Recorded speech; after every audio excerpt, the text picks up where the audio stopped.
Hi friends, hello. ఈరోజు పరమాన్నం ఎలా చేసుకోవాలో చూద్దాం. ఒక గిన్నె పెట్టుకొని గిన్నెలో ఫస్ట్ మిల్క్ పోసుకోవాలి. తగినంత మిల్క్ పోసుకొని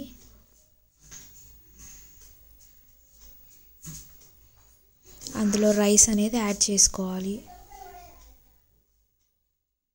అందులో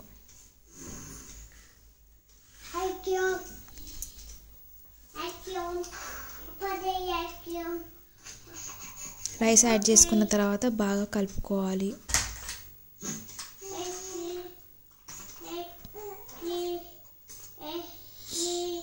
కలుపుకొని కొద్దిసేపు రైస్ అనేది ఉడకనివ్వాలి. రైస్ అనేది ఉడికే మధ్యలో ఇలాచీ పౌడర్ వేసుకోవాలి. ఇలాచీ పౌడర్ వేసుకొని ఒకసారి బాగా కలుపుకోవాలి.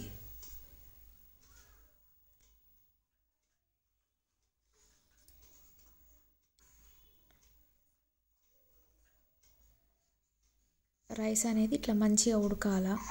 ఉడికినాక దాంట్లో నువ్వులు యాడ్ చేసుకోవాలి.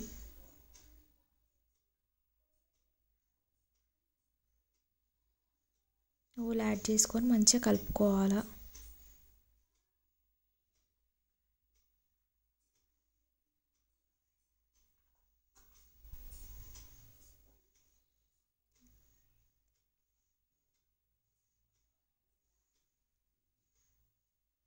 దాని తర్వాత బెల్లం యాడ్ చేసుకోవాలి తగినంత. అంటే నేను పావు కిలో రైస్కి అరకిలో దాకా బెల్లం వేసానండి. అట్లయితే కొంచెం స్వీట్ బాగుంటుంది, మంచిగా టేస్టీగా ఉంటుందని బెల్లం వేసి మంచిగా కలుపుకోవాలి.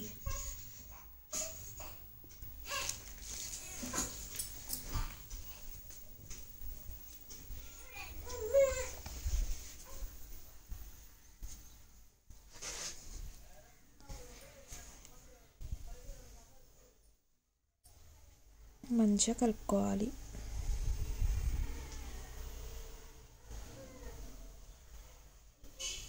ఇప్పుడు అందులో కొంచెం మిల్క్ యాడ్ చేయాలి. ఆల్రెడీ ఫస్ట్ పోసామనుకోండి మిల్క్లోనే మనం రైస్ అనేది ఉడికిచ్చామనుకోండి.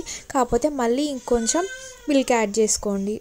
మంచిగా చిక్కటి మిల్క్ మంచిగా యాడ్ చేసుకొని మంచిగా కలబెట్టుకోండి.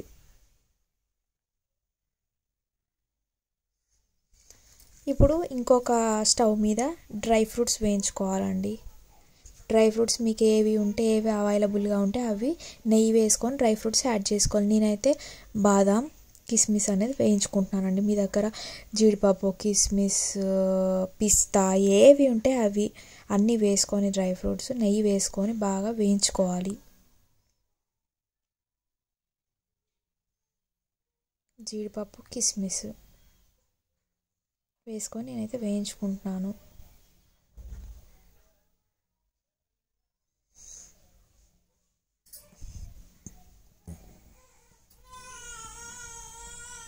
ఇట్లా బాగా వేయించుకోవాలి.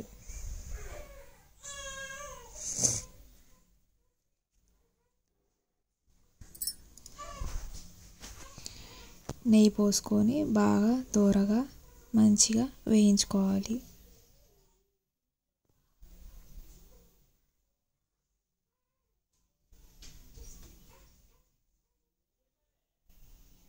ఈ వేయించుకున్న డ్రై ఫ్రూట్స్ అనేవి మనం ఇప్పుడు పరమాన్నం దాంట్లో అయితే వేసుకోవాలి.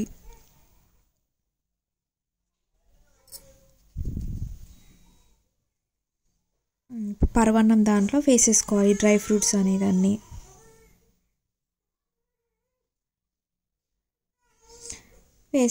కొన్ని వేసేసుకొని కలుపుకోండి, కొన్ని పక్కన పెట్టుకొని ఇంకొన్ని పాలు అనేది యాడ్ చేసుకోండి, మీ ఇష్టం. నేనైతే యాడ్ చేసుకుంటున్నాను చిక్కటి పాలు.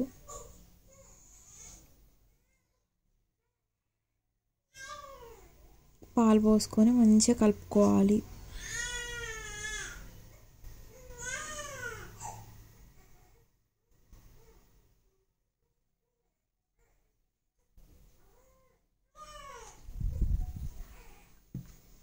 ఇప్పుడు మంచిగా ఉడికిన తర్వాత ఇప్పుడు ఆల్మోస్ట్ ఇక అయిపోయింది. ఇక మిగిలిన డ్రై ఫ్రూట్స్ యాడ్ చేసుకుంటే కథం మన పరమాన్నం అయిపోయింది. డ్రై ఫ్రూట్స్ యాడ్ చేసేసుకుందాం.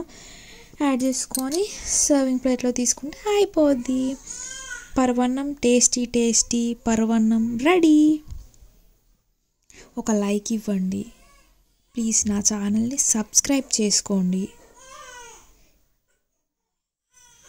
Thank you for watching this video. Bye.